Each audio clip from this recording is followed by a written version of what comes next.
the weekly feed. I'm Kyle Meredith, and next to me, one of the great producers, songwriters, musicians, all-around swell human beings, Joe Henry. Welcome. Thank you. Nice to be here. It's good to have you here. It's cool. You got the new record, Invisible Hour. Beautiful record. Thank you. Spent a lot. It came out last summer, I think. Last June. Yeah, and it's album number 13. Lucky 13. Are you a superstitious fella? Only when it serves me. And how has it been serving you on this one right here? I like the idea of 13. I like odd numbers. Yeah? Yeah, that's a good one. Well, I definitely haven't seen any bad luck. The critics have been all over this one. But I don't remember ever hearing of a big stumble in your career like a lot of artists. You know, after you've been around for as long as you've been around, you can kind of look at a period and say, you know, we're just now getting to the point where we can, you know, forgive Dylan in the 80s, you know, and start to celebrate that again. But I've never really got that from you. Well, I've put a lot of effort into not publicly airing moments that I thought were missteps. You know, I think in truth, you know, artists like you're talking about who are on a, you know, on the treadmill at a much higher level than I am of, you know, got to be another album, then another tour, another album.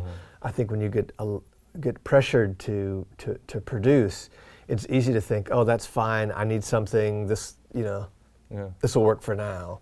I've just never, you know, had to labor under that sort of that particular sort of pressure. You know, I make a record when there's something meaningful there for me to do. As far as I'm concerned, I don't make one because it's time to make another record. I just, when there's this a batch of songs that insist on being realized, then I sort of, you know, engage them. But I'm sure, you know, a big part of that thing that you're discussing is just, you know, being forced to create sort of on demand. Yeah. And there's plenty of other work to do. I don't stress over, you know, creating songs on a particular schedule. It's just not my. Man, if every artist would treat it that way, I think it'd be, you know, discouraging for the fans because, you know, as a fan you want more, gimme, gimme, gimme. But if every artist really did that, took the time and didn't force it, because and that's how we've had so many of the sophomore slump, you know, that's the historical, and that's the reason a lot of the times why you had that. It's like, all right, there's your hit, rush into it. People spend, you know, years and years crafting that first record, and then if it goes over, you know, it's the old adage, then you got 6 months to write the next one. Yeah. And you know, for emerging artists, as an example, that's not a way that they're used to working on somebody else's clock. You know, my feeling is that there's so much music in the world, and I'm not saying that there's too much music in the world, but I don't work under the premise that anybody is, you know, holding their breath until I release another record. There are people who care about what I do, and I'm grateful for that. But you know, I don't feel like I'm holding anybody's enjoyment hostage when I don't, you know, release a record every year. Yeah. I think it's much more important, at least for me, to do work that I think is meaningful, or else, you know, don't offer it up. Yeah. It's got to be something about the style of music you do as well that kind of lends itself to being able to pull off that. Is that a really polite way of saying unpopular music? Well, maybe backhandedly, you know, in a way.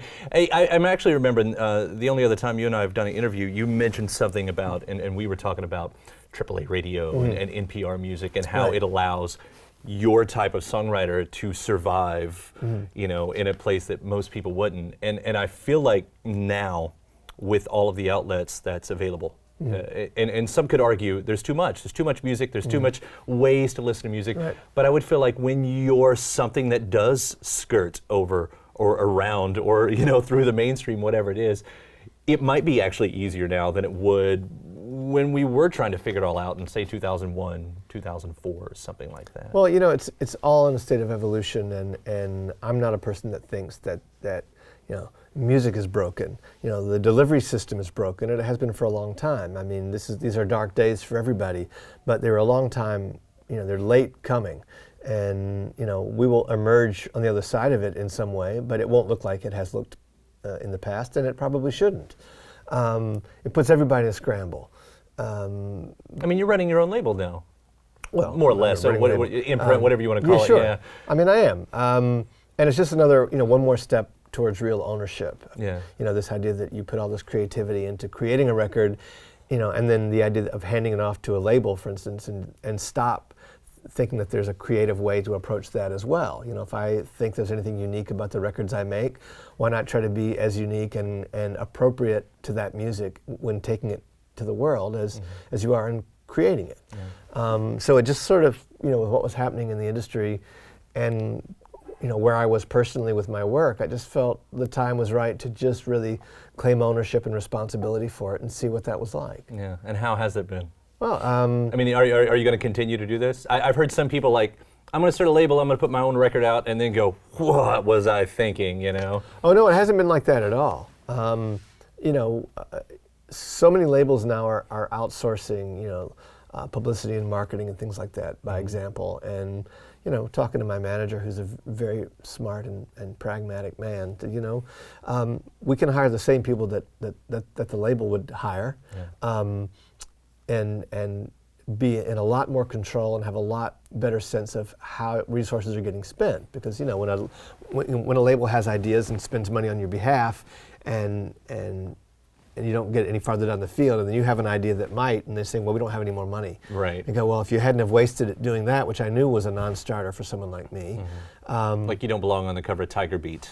Try as I might to have occupied that post. Apparently, I'm just not cut out for it. At least not anymore. Well, if they put a reader's poll, you've got my vote. Well, thank you. Thank you. It might happen.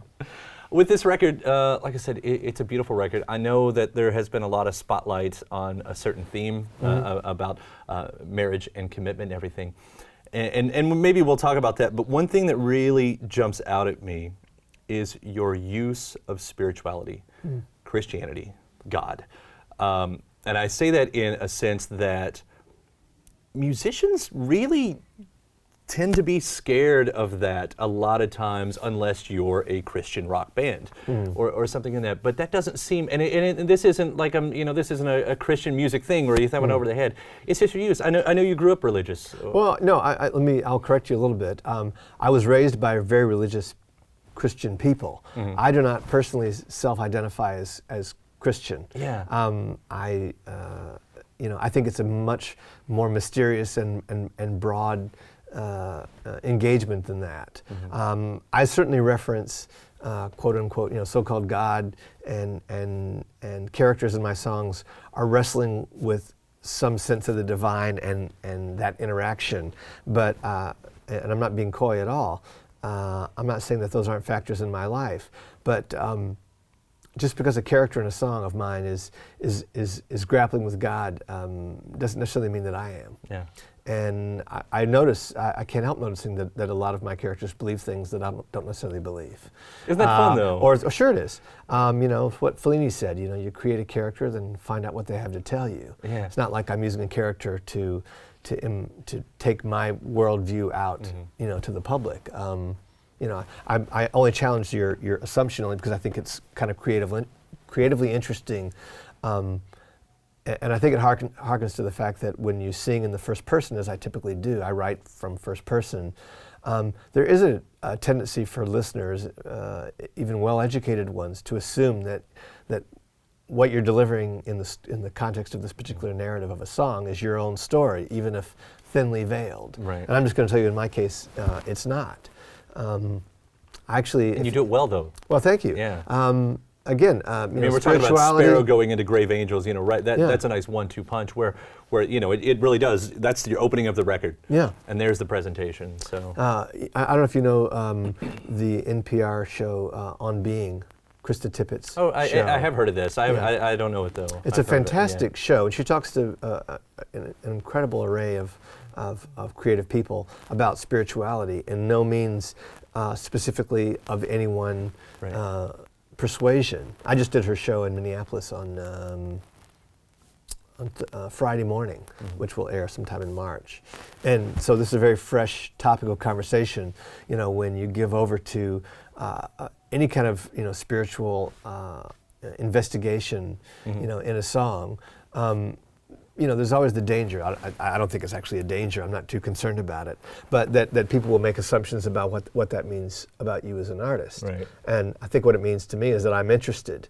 I'm interested in all of it, you know. But I certainly don't identify with capital C corporate Christianity, right. you know, as it's so frequently practiced in this country, for instance. You know, it's interesting, I guess, that you know, I brought up Dylan a second ago, Yeah. who had to go through all of the same kind of criticism himself about you know, growing up Jewish and then doing Rolling Thunder and all of that stuff. You know, but even as a as a very young songwriter who was raised you know, in a Jewish family, you know, there's so much biblical imagery in his work. There's so much biblical imagery in our culture that you know, it's impossible to get away from. It's the same way that you know, so much of what Shakespeare wrote has become, you know, in our vernacular as far as images and thought in ways that we know and don't know. Yeah. And I think, you know, Judeo-Christian tradition does the same. It shows up in our vocabulary, our cultural vocabulary, whether or not that identifies where you stand as an artist or not. I find that stuff all really interesting. Yeah. You know, I mean, I'm open to absolutely every bit of it. Are you ever worried or bothered, though, that without this explanation, that you know, the folks are going to make that assumption? No, I mean, and I'll bring up that, you know, that you know, I was looking around for this specifically and ran across the website Christ and Pop Culture, which made all their own assumptions about it as well, and that's and that's got a much more you know, pedestrian story behind it. Just the man who wrote that piece is somebody that I've been friendly with through some other mutual friends, and he's a very particular, I mean, he identifies as a Christian, but in a very broad, you know, I would think from my upbringing, I would say he's a very modern Christian thinker. And, you know, even though Christianity is Mr. Overstreet's vocabulary, it's his lens, you know, I would say the same way that, you know, being an American is his lens. It's an accidental default that's a great way to put that. Yeah. Lens that he adopted, you know, by the accident of his birth and his upbringing, I'm sure. But it makes sense to him. But I think for a writer like Jeffrey Overstreet, and I would think it's probably true for me, knowing how I was brought up, that is a very particular sort of a focus, but not in a limiting way. It's not, you know, it's not a God-centric point of view to the exclusion of every other point of view.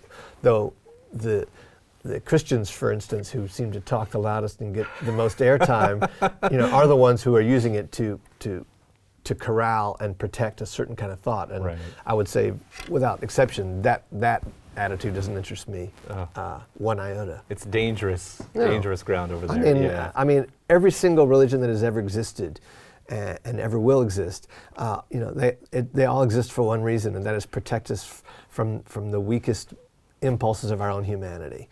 And, you know, anybody taking issue with somebody else because they don't use the same vocabulary and the same imagery to talk about the divine in any way. Talk about the exact same thing, right? Yeah. I mean, there was a moment in my 20s, I think, when I had to say to my mother, who's a devout person in the best possible way you can imagine that, you know, she was troubled at a moment, I think when my first child was born, that I wasn't a churchgoer, even though I was raised that way. I've dealt with this. And I said to my mom, and without any disrespect at all, I said, you know, in the most real way, music is my religion. And that's a fact. I don't identify as a Christian, but I do identify as a musician. Yeah. And that's my window into the divine, you know? What St. Paul does for her, Louis Armstrong does for me. And I think that's, you know, if there is a God like anybody's imagining, you know, that God would understand that perfectly well. He's going to be cool with it, right? That brings up a good point, too. You know, following you online is like a great history lesson. The way you champion these greats, celebrating them, birthdays a lot of times, inspiration or whatever it might be. But you come off as this, the great rememberer. I think that's what Ginsberg called Kerouac, the great rememberer. It's a lovely phrase. Yeah, because he could do that. But I kind of see that, you know, you following in the same tradition. Do you ever feel like a teacher, like you're giving the opportunity, you know, these folks that come to you go like, you should pay attention to this. You know, maybe you haven't thought of this guy, but. No, I haven't really thought of myself that way. I mean, the things that I've written online that you're referring to are things I really, it was never something I sort of imagined doing. It just became a habit over coffee in the morning to sort of sharpen my blade for the day. Like if I notice it's Thelonious Monk's birthday and I want to write a brief appreciation and encourage people to go listen to Monk today if you haven't. Yeah. And you should, pretty much every day. I mean, I do. But I again, have a lot of time. I've taken your recommendation. Yeah, quite a few it's just one of those things where I realized that setting myself a task, over 30 minutes or 10, whatever it might be, to write anything that's not about me but about something else, is a really, really good way into my workday. I found that being in the radio land and everything, looking at that calendar every single day seems to make the days go by too quick when you're always so aware of what day it is. Yeah. And then it's like, well, there's that week and there's that week. And it's nothing like somebody else's birthday to realize how fast life is going. Exactly, yeah. which can be a very scary thing, I think. But being such a fan, I guess, of music the way you are, and like, that doesn't happen with every musician. Every musician is not such a fan of music, but you are in nearly a historian way. What I'm getting to, does that ever get in the way of your own songwriting? Oh no, I don't. I don't think so. I mean, I think of myself again. I'm an obsessive about music, and I have been since I was probably 6 or 7. Before I knew that that's what was happening to me. It's not something you choose to do. I just found that was the air that I breathed. And it made sense to me, and it just sort of. It connected me to my own humanity and everybody else's, and I would say that was true before I would have known how to put those kind of words to it. Yeah. I moved a lot when I was young, and I was very shy, and thus I think I retreated deeper into a musical interior life as a listener before I knew how to write a song, for instance. I sat in my room and listened obsessively, and then at the point when I was trying to write songs, I would come home from school every day and, sit in front of a record player and drop the needle at the beginning of a vinyl LP with a guitar in my lap and just try in whatever way I could to play with every song that went by. Mm-hmm. And I think I learned to play music the way some people learn to speak a language on the street. You learn initially just to ask for what you need, and then you slowly start expanding your vocabulary, and your needs expand, and before you know it, you're speaking. And you may even speak well, but you might not know the rules of grammar that explain the way you're speaking. Right. My son Levon, for example, he went to a performing arts high school that was jazz specific. He went on scholarship to the New School for Jazz in New York. He writes and arranges and understands theory, and I can talk to him and do all day long in a very poetic way. And I even am bold enough to think I have some musical sophistication, but I don't have the vocabulary. Does he call you out on it?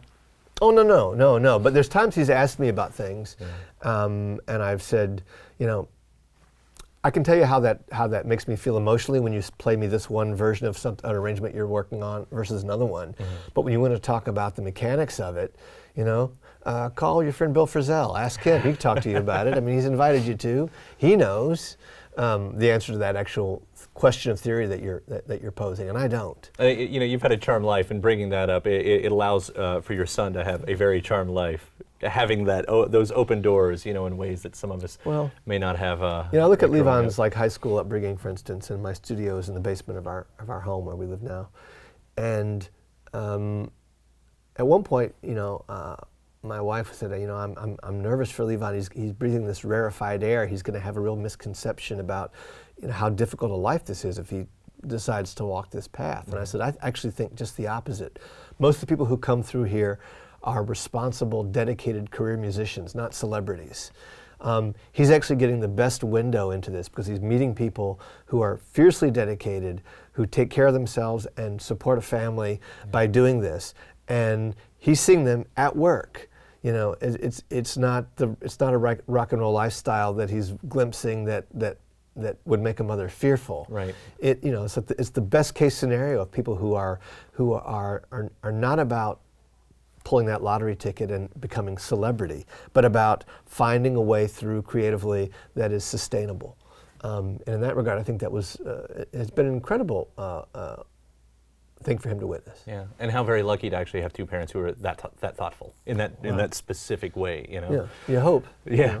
Well, all that has allowed you to be part of some great projects along the way. Last year was the Johnny Cash Bitter Tears. Very unexpected, you know, being a part of that. You know, thank you, you know, for helping. It was a great project for me to be part of that. But I know you have some other stuff, right? Are you part of Betty Levette? Is that right? I produced her new record that's coming out next week, I think. Yeah. I think on Tuesday. How was that? Fantastic. I mean, I can't imagine otherwise. But well, I produced her sort of. You know, she resists the term comeback record in 2005 because she's not the one who went away. She would say, you know, the culture disregarded her, but she didn't go anywhere. But we worked together when she sort of resurfaced on Anti in 2005 with her record, I've Got My Own Hell to Raise. And we've talked ever since when we stayed great friends and talked many times about making another record together. But, you know, label to label, it was like, oh, you've done that. We need a higher concept. We need a concept that's going to make the journalists pay attention.